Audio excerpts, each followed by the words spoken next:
Hong Kongers on Sunday delivered another apparent snub to China's patriots-only overhaul of the city's electoral system, as local polls that barred the opposition from standing drew the lowest turnout in decades. Fewer than 1.2 million Hong Kongers, just 27.5% of those eligible, voted in the district council elections, the lowest turnout in the quadrennial polls since the handover of the former British colony to Beijing's rule in 1997, despite an all-out government push to get people to cast their ballots. The tepid participation was a far cry from the last time such elections were held. In 2019, months of anti-government protests galvanized a historic turnout of 71% as the city's pro-democracy camp won a landslide victory. 4 years on, Hong Kong Democrats have effectively been barred from running after a major electoral overhaul that ensures only patriots loyal to Beijing can hold office. Under the move, the number of directly elected district council seats was slashed by 80% to just 88 out of 470, with all candidates required to undergo national security screening and secure nominations from government-appointed committees. After casting his ballot on Sunday morning, Hong Kong's leader John Lee called the election the last piece of the puzzle to implement the principles of patriots governing Hong Kong. From now on, the district councils would no longer be what they were in the past, which was a platform to destruct and reject the government's administration, to promote Hong Kong independence and to endanger national security, Lee said. District council seats in Hong Kong are hyperlocal positions, the kind that deal with bus routes and garbage collection. But because the vast majority were directly elected, at least before the most recent overhaul, they became a de facto protest referendum in 2019. The city's more powerful legislature is now packed with patriots, after a 2021 vote for that body also saw a historic low turnout of just 30.2% after Beijing overhauled the political system. The cases of dozens of pro-democracy figures who held an unofficial primary vote to decide who should contest that election are being heard in an ongoing landmark national security trial on charges of subversion. The electoral overhaul is part of broader efforts by China's ruling Communist Party to remold Hong Kong following the mass protests in 2019. The following year, Beijing imposed a sweeping national security law on the semi-autonomous city, which critics say has been used to stifle political opposition and freedoms. The Hong Kong government insists the law has ended chaos and restored stability to the city. John Burns, emeritus professor at the University of Hong Kong, said many voters on Sunday were discouraged by the lack of political diversity in the ballot as they were essentially asked to endorse candidates chosen for them by the government. And just as with the Legislative Council elections, authorities' efforts to mobilize them mostly fell on deaf ears. Many citizens may view these elections as unfair or illegitimate, because authorities have chased out, intimidated, disqualified, shut down or jailed opposition leaders and parties. Many citizens may view participation in the new arrangements as useless or a waste of time, he said. The elections are little more than an opportunity for citizens to show support for the government. 70% of voters chose not to do so, he said. Sunday's low turnout came despite concerted efforts by Hong Kong government to boost voter numbers.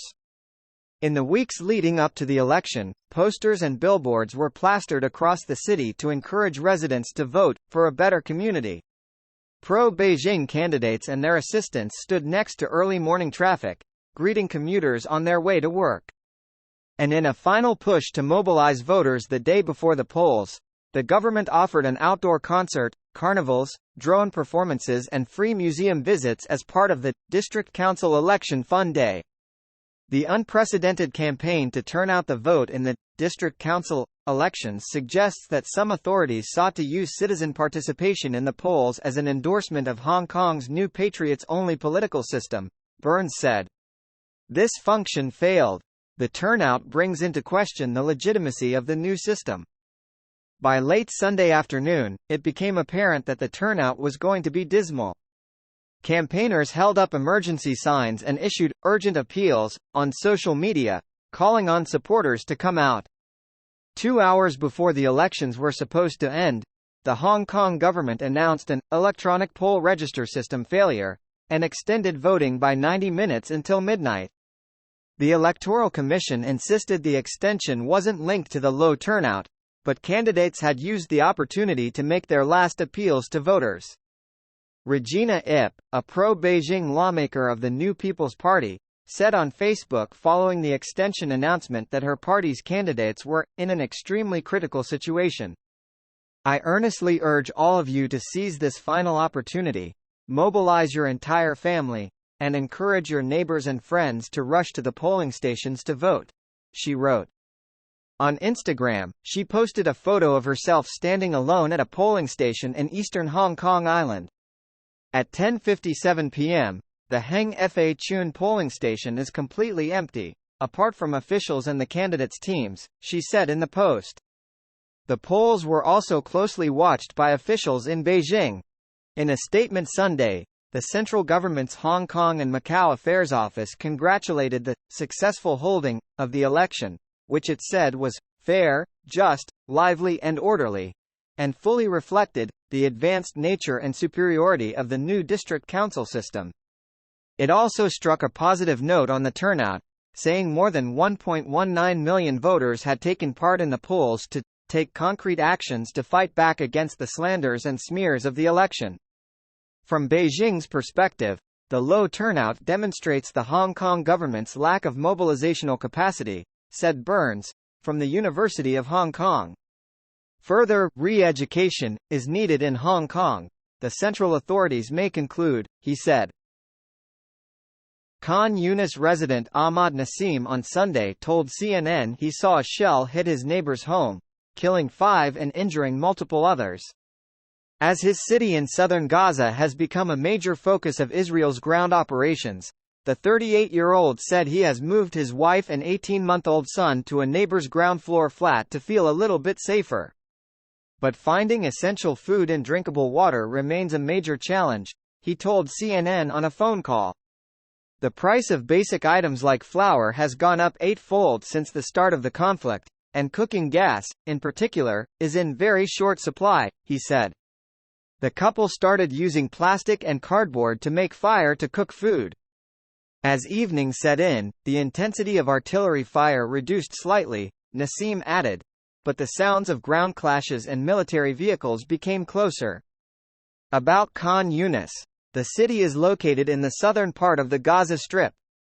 It was where thousands of Palestinians fled to earlier in the war when Israel called for an evacuation of northern Gaza and directed residents southwards. Now, on Saturday, Israel issued another urgent appeal for evacuation, this time asking civilians of Khan Yunis to move to an area on the coast, which has few facilities. It is unclear how many people were aware of the instruction given the lack of communications networks and internet availability in much of Gaza. In a statement on Friday, the Israeli military said it continues to fight in Khan Yunis, which it said is a main stronghold of Hamas. 3 Israeli soldiers have been killed fighting against Hamas in Gaza, bringing the total number of Israel Defense Forces troops killed during the ongoing military operation in the enclave to 100, the IDF said Monday. About 600 IDF members have been wounded since the ground invasion began on October 27, the IDF said Sunday. At least 17,700 Palestinians have been killed in Israeli attacks in Gaza from October 7 through December 9, according to the Palestinian Ministry of Health in Ramallah, citing sources from the Hamas-controlled enclave. It said 70% of the fatalities were children, women, and the elderly. French police have arrested a man suspected of killing 1 person and injuring 2 others in a knife and hammer attack in central Paris. The attack took place at Bir Hakeim, near the Eiffel Tower, France's Interior Minister Gérald Darmanin told reporters at the scene on Saturday night. He said that the man arrested was a French citizen previously known to intelligence services. One man, a German tourist born in the Philippines, was killed in the attack and 2 others sustained non-life-threatening injuries, he added. One of those wounded was a British national, the UK Foreign, Commonwealth and Development Office said Sunday. The other was French, a spokeswoman for the Anti-Terrorism Prosecutor's Office said. One of the police officers responding to the scene used a taser to neutralize the attacker, Darmanin said. The suspect's life is not at risk, he added. After his arrest, he said he could no longer bear to see Muslims dying in both Afghanistan and Palestine, Darmanin said. Addressing reporters, Darmanin said that the suspect was born in France in 1997 and had been sentenced to 4 years in prison back in 2016 for planning violent action. The suspect was known to intelligence services for having serious psychiatric disorders, Darmanin added. The minister said he had been told by police that the attacker had reportedly shouted, "Allahu Akbar," during the assault. According to a televised briefing by French anti-terrorism prosecutor Jean-François Ricard, the suspect had pledged allegiance to the group in a video posted on X, and had been required to receive treatment for psychiatric disorders following his release from prison in 2020, Ricard said. 3 people close to the suspect were also taken into custody on Sunday, the prosecutor's office said. French Prime Minister Elisabeth Borne held a cabinet meeting on Sunday to review the country's current security arrangements. French President Emmanuel Macron called the incident a terror attack and said France's anti-terrorism prosecutor's office would investigate. I send all my condolences to the family and loved ones of the German national who died this evening, Macron wrote in a post on X in the early hours of Sunday. He also thanked the French emergency services. The National Anti-Terrorism Prosecutor's Office now will be responsible for shedding light on this matter so that justice can be done in the name of the French people, Macron wrote. German Chancellor Olaf Scholz said he was shocked by the incident. Our thoughts are with the injured, families and friends of the victims. Once again, it is clear why we are resolutely standing up to hatred and terror, Scholz wrote on X. Videos taken at the scene showed police cars, ambulances and the Paris fire brigade arriving, with heavy traffic being diverted away. Numerous cordons were also set up. In Nigeria's northern state of Kano, doctors and health workers are grappling with one of the worst diphtheria outbreaks in recent times. Cases have been reported in the country since May of last year, but in the past few months, the outbreak has spread at an alarming rate, health officials say. Local, federal, and international bodies have struggled to contain the bacterial disease, with 17,000 suspected cases in Nigeria so far. Worryingly, the outbreak has now spread to other West African countries such as Niger and Guinea, and Médecins Sans Frontières, MSF, says these nations are currently facing some of the most severe outbreaks of this vaccine-preventable disease ever documented on the continent. However, the epicenter remains Kano, MSF health workers told CNN. So far, they have confirmed 9,310 cases and 368 deaths this year. At its peak, MSF in Kano reported up to 700 cases a week. This rate dropped in September, but cases are slowly starting to rise again, currently at 500 weekly. Diphtheria is a bacterial disease that creates a toxin that kills tissues and attacks cells in the respiratory system, making it hard for patients to breathe and swallow. If the toxin enters the bloodstream, it can damage the nervous system, and cause heart and kidney damage or paralysis, even after recovery, according to an MSF explainer on the disease. Murjanatu Muhammad, a 30-year-old from Kano, has seen all of her children, 10-year-old Muhammad, 8-year-old Fatima, and twins Jamila and Husseina, aged 5, admitted to hospital with diphtheria. You can imagine if we didn't bring these children early enough, we don't know what would have happened to them, she told CNN. For another mother, Ferdeyusa Salisu, her son Awal Nura has been sick since he was born 4 years ago and was receiving treatment from a traditional healer who advised against vaccines, his mother said. The traditional medicine man that was treating him advised that he should not be vaccinated at the time. By the time he recovered and I wanted him to be vaccinated, I was told he was past the age of receiving the vaccines. Thousands of children like Awal have experienced the alarming range of symptoms caused by diphtheria, says Dr. Hashim Juma. Dr.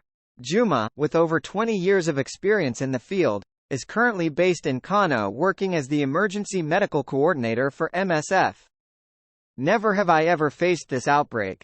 In terms of the number of people infected, the mortality, and the complications as well, he told CNN via a phone call from Kano. There are many diseases with complications, but this is very serious.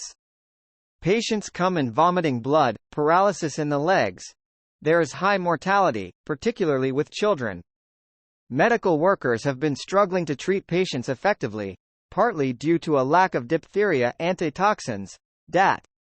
So far, MSF says it has only been able to provide 5,000 DAT doses to patients. With each severe case requiring 8 to 10 vials each, this remains far from enough to support those who need it. Without treatment, patients face a roughly 50% chance of death, which reduces to a 5% chance if treated. Drive. Dijemlidet Tesfaye Worku, Emergency Medical Program Manager for West and Central Africa at MSF told CNN. DAT doses and antibiotics are particularly hard to come by due to the lack of production, as well as the cost and time needed to manufacture. Dr. Dijemlidet says that only 3 companies produce these doses, 2 of whom are approved by the World Health Organization, WHO. He added that manufacturers need 4 weeks to make one batch of 1,500 DAT doses, and treating patients could cost up to €350, $370, from DAT alone. He believes this needs to change as soon as possible. In the short term, we need to improve production capacity of antitoxins.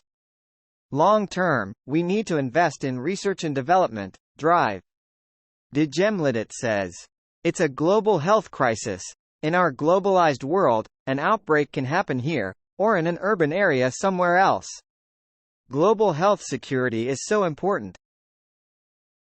Vaccination has also played a crucial role in this ongoing outbreak. Whilst some vaccine uptake has helped prevent infections, there are a number of barriers from increasing uptake. As of November, only 30% of patients in Kano had full vaccine protection, according to MSF. This rate is at its lowest in the northwestern state of Sokoto at just 6%. In response, WHO and UNICEF have started a vaccination campaign across 14 states in Nigeria. Dr. Juma explains that in Kano there is mistrust and lack of awareness surrounding vaccines.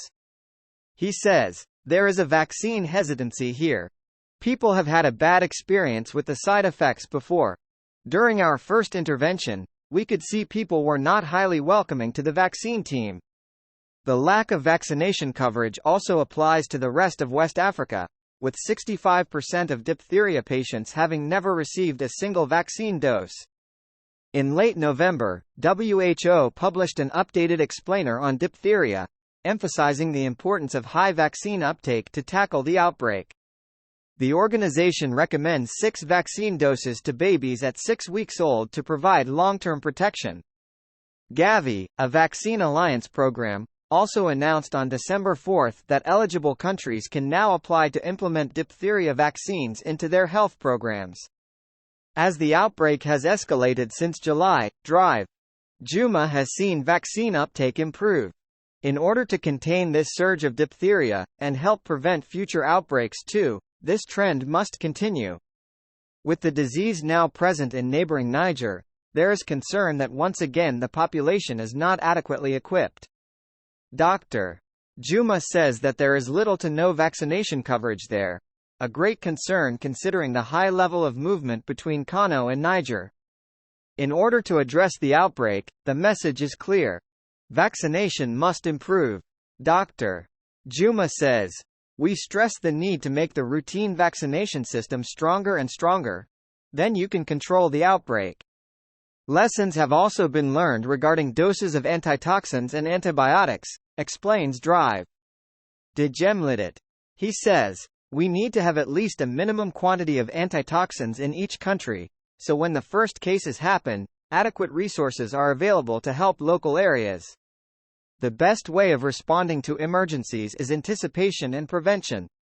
Javier Milei pledged a new era for Argentina as he was sworn in as the country's new president on Sunday, sealing the ascent of a political newcomer who garnered popularity by advocating shock economic reforms. Milei is an economist and former political commentator who took to wielding a chainsaw on the campaign to symbolize his intent to slash spending. His rise surprised Argentina's political establishment, drawing comparisons with former U.S. President Donald Trump. The swearing-in ceremony was presided over by Milei's predecessor Alberto Fernandez before the nation's Congress in Buenos Aires. Milei took the oath before giving his first speech as president, vowing to introduce sweeping changes and reflecting that Argentinians had overwhelmingly expressed their desire for change that has no turning back. Several prominent figures were in attendance at the ceremony, including Ukraine's Volodymyr Zelensky and Jair Bolsonaro, the former president of Brazil. Later, greeting supporters from the iconic Casa Rosada, Milei sang a short song and told the crowd, "I want you to be aware that we are going to begin the reconstruction of Argentina after more than 100 years of decline, redrawing the ideas of freedom. Although we are going to have to endure a period of hardness, we will move forward. We are going to be a power again," he added. Milei, 53, was elected president in the runoff on November 19 with 55.9% of the votes against the 44% obtained by Sergio Massa, the current finance minister. He gained national prominence after winning the elections, promising radical reforms such as dollarization and austerity to address Argentina's economic challenges. He has already met with top U.S. officials in Washington, and his economic team has collaborated with IMF officers to formulate a plan aimed at reshaping the country's foreign policy and guiding its economy out of the current crisis. Milei entered the race as a political outsider on a promise to break up with the status quo, exemplified by his rival Massa, a career politician. His campaign promise to dollarize, if enacted, could thrust the country into new territory. No country of Argentina's size has previously turned over the reins of its own monetary policy to Washington decision-makers. Milei, a social conservative with ties to the American right, opposes abortion rights and has called climate change a lie of socialism. He has promised to slash government spending by closing Argentina's ministries of culture, education, and diversity, and by eliminating public subsidies. Milei's political program also includes slashing regulations on gun control and transferring authority over the penitentiary system from civilians to the military. Both measures part of a tough-on-crime approach. Saishi Sato had an ominous feeling when he saw something rustling in a bush during a recent stroll in a forest in northern Japan. Before he knew it, two Asiatic bears had sprung from the shrub, one charging at him as he frantically tried to fend it off while fearing for his life. "When I saw them, I was so close and I thought I was in deep trouble," the 57-year-old from Iwate Prefecture, in northeast Japan, told CNN. He survived the attack, but not without plenty of scratches and puncture wounds on his arm and thigh. Sato is among at least 212 people who survived what has been a record year for bear attacks in Japan, according to the Ministry of Environment. 6 people have died. With a month of 2023 still to go, this year's total has already far surpassed the 158 that took place throughout the whole of 2020, the previous record year. And the number of bear attacks have never exceeded 200 per year since record began in 2006. Sightings of kuma, or bears, are not unusual in Japan but are generally concentrated in the northern part of the country, where mountain ranges, lush bush and crystal-clear rivers provide an ideal habitat and abundant sources of the acorns, beechnuts, fruits and insects that make up their diet. But experts say Japan's bears are increasingly venturing out of their traditional habitats and into urban areas in search of food. Some suggest this is because climate change is interfering with the flowering and pollination of some of the animal's traditional sources of food. Bears are expanding their home range this year and are coming down to areas near human settlements in search of food, said Associate Professor Maki Yamamoto, who studies bears at the Nagaoka University of Technology in Niigata. Increasingly, this is bringing them into the paths of people like Sato, who was attacked just a half-hour walk from the shop he runs, where he sells pet supplies and mushrooms he picks from the forest. "People are becoming very alert to this situation," said Sato, adding that other residents had been attacked outside the front doors of their village homes. As of November, there had been 19,191 sightings across the country, up from 11,135 sightings throughout the whole of the previous year and 12,743 in 2021. Iwate, where Sato lives, has logged more cases than anywhere else, 5,158, followed by its neighboring prefecture of Akita, which has reported 3,000 sightings. Climate change and poor harvests are forcing Japanese bears to venture to urban areas in search of food. Japan is home to two main types of bear: brown bears, which live in Hokkaido, the northernmost of Japan's main islands, and a small population of Asiatic bears, which reside in Honshu, Japan's largest island. Both breeds have an omnivorous diet, enjoy feeding on acorns and tend to avoid humans if possible. An Asiatic bear weighs between 40 and 100 kg, while a Japanese brown bear can grow up to 400 kg. But both are far from being the biggest bear on Earth. Kodiak brown bears in Alaska, for example, can weigh up to 600 kg. Both brown bears and Asiatic black bears are basically timid animals that avoid people, said Professor Koji Yamazaki from the Tokyo University of Agriculture. When bears do attack, the cause is usually because a mother bear fears an encounter with a human poses a threat to her cub, experts said. Sato, who runs the YouTube channel Primitive Forest Bear to share his adventures in nature, recalled that the Asiatic bears he ran into appeared to be mother and child. He captured the attack on camera and posted the video online as a reminder to others to take care. The video, which has since gone viral, shows him screaming for his life and hitting the animal with a tree branch to drive it away. At one point, he climbs a tree to avoid being mauled. Luckily, the bear eventually turns away. When I saw the video, I was scared to death, Sato said. With encounters on the increase, some experts believe climate change may be a factor in pushing bears further from their traditional habitats. The thing is that you can have years of bad harvests and years of good harvest of acorns.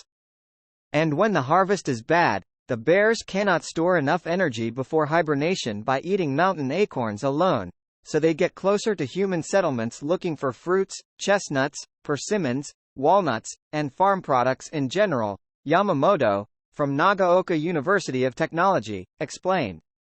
This year, bears have been appearing more in the villages precisely because of the very bad harvest of acorns from the beech, the bear's favorite tree, she said.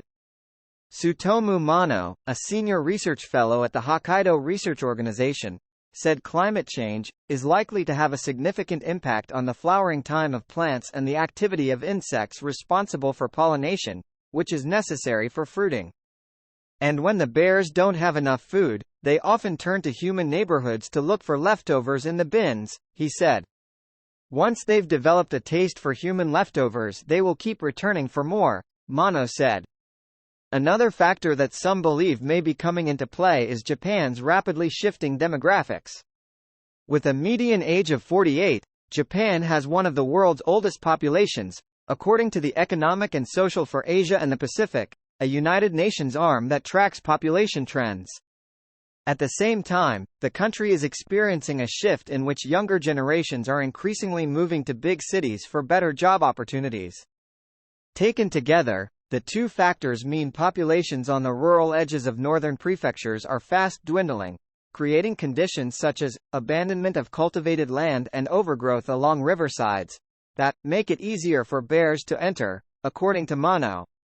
According to national broadcaster NHK, out of the 71 people attacked by bears in October, 61 were above the age of 60. 21 people were in their 80s. On October 24 alone, 4 people, all in the 70s, were injured in Akita on the same day, the broadcaster reported. At Karuizawa, a resort town located in Nagano Prefecture, northwest of Tokyo, conservationists have taken to patrolling the forest with dogs to scare the bears away, according to local media. But officials in Akita Prefecture, which recorded the second highest number of bear attacks, have a more drastic measure in store. They have begun offering rewards to trappers. Governor Norihisa Satake announced late last month a 5,000 yen $33 prize for each bear captured in the prefecture. The authorities are also mulling a proposal to set aside a fund of up to 15 million yen $100,000 to pay for the transportation of the captured bears. But experts say a more holistic approach is needed. Trapping is not sufficient to manage bears, so it is necessary to consider a combination of various methods, said Yamazaki, from the Tokyo University of Agriculture. The first step was to study what types of bear, in terms of their ages, genders and locations, were going astray and why, he said.